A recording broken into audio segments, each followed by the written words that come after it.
decent night, other than I'm not too far off of US 60, and every now and then there's a truck going over there air braking really, really loud. Okay, a bit clearer at least for this morning, though I double checked and the forecast looks like it's basically unchanged. I packed out some extra water in the Sea-Knock last night, so I've got about 2 liters on me. My guess is I'll probably make it in tonight. My plan is to check in with Jen partway through the day, and then if it looks like, oh yeah, I'm making good progress, my feet aren't melting down, have her book something. Socorro is a bigger town. It's got multiple hotels. I think there's even like a Domino's I could get delivered. One of those rare treats out here.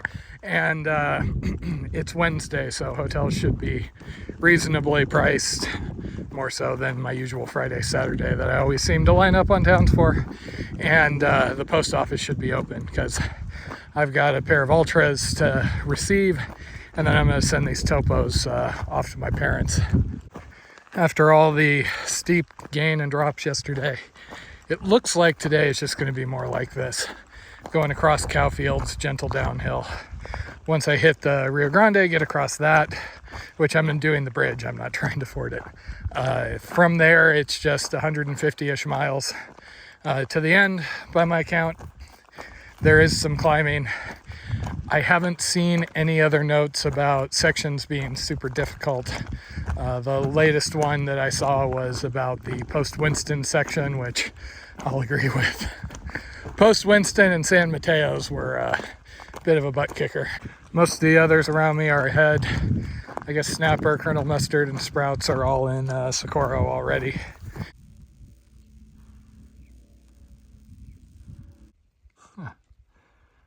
Road less traveled, huh? So most of these sections are exercises in walking forest roads and such, and then avoiding private property. I accidentally overshot one of the turns, so I'm cross-countrying to stay out of their property line. So I can't get into the big green tank, but this little one has decent water. Not as good as going straight off the solar cell pump, but wish I'd known this was here. Since I have a cell, I was able to check property boundaries, which is a layer that exists in Gaia. It shows you public-private. And it looks like that well is on the Caleb Kerr property, which is probably why it's not marked.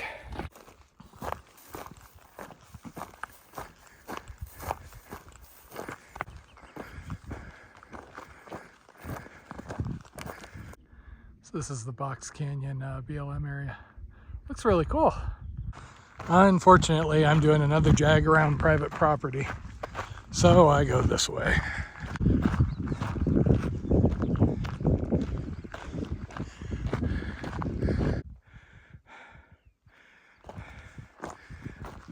So the private property signs have been causing consternation to some of the other hikers because it's not always readily apparent. Here it is, because the signs are off to the side of the road and actually mark that you're allowed on the road. It's not always really clear though. Climbing area.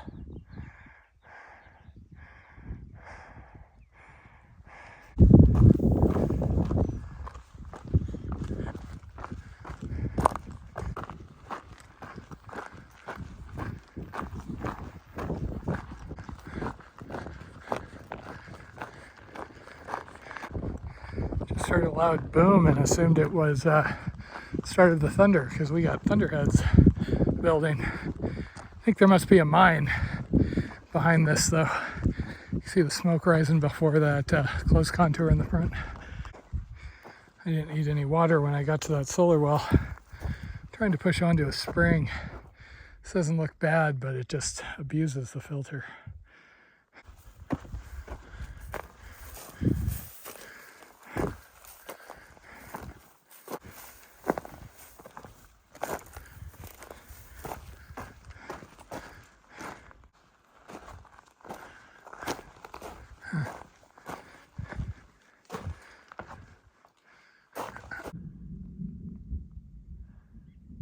Okay, here it goes. Should be a spring seep up here somewhere. Hopefully it's running.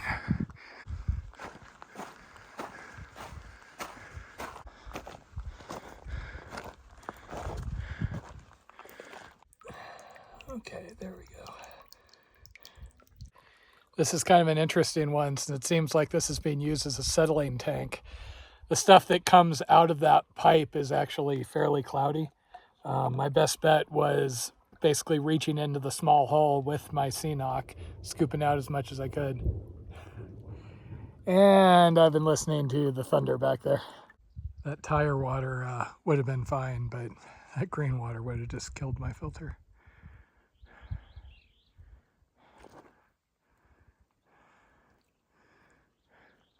So it's a little afternoon. I've come about 8 miles. Kind of slow going just because my feet aren't doing great, but I have every expectation I should be able to make it into Socorro tonight. Much nicer to be watching and listening to that from down here.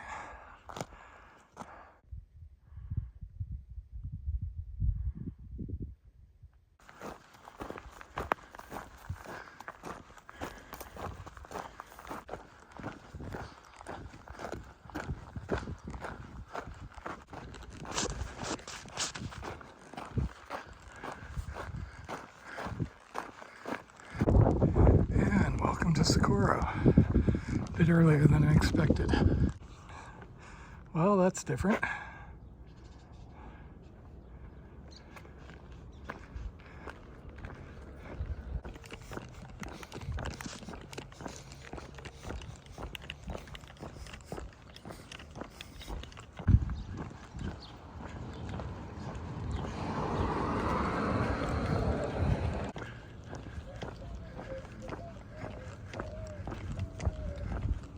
Okay, made it to the post office.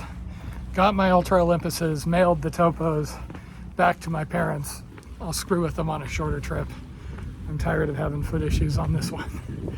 Hopefully, even if these fall apart in typical Ultra fashion, they'll do so, you know, after I get to Albuquerque. Next up, food, as in hot food. Then check in at the Red Roof, see about laundry. I also have to make a Walmart run, but I might do that first thing in the morning. I want to be off my feet. On the way to the hotel, I ended up walking past a diner, which per Google Maps had decent Mexican food. And as it turned out, I timed it just right because the downpour happened while I was eating and finished by the time I was done. And how's that for timing? Managed to miss the downpour while I was getting food.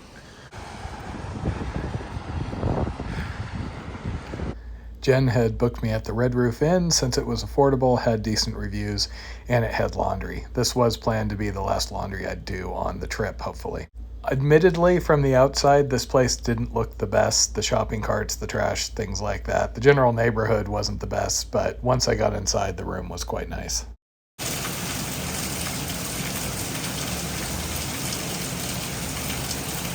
As it turned out, we had a bit of a Grand Enchantment hiker bubble going on.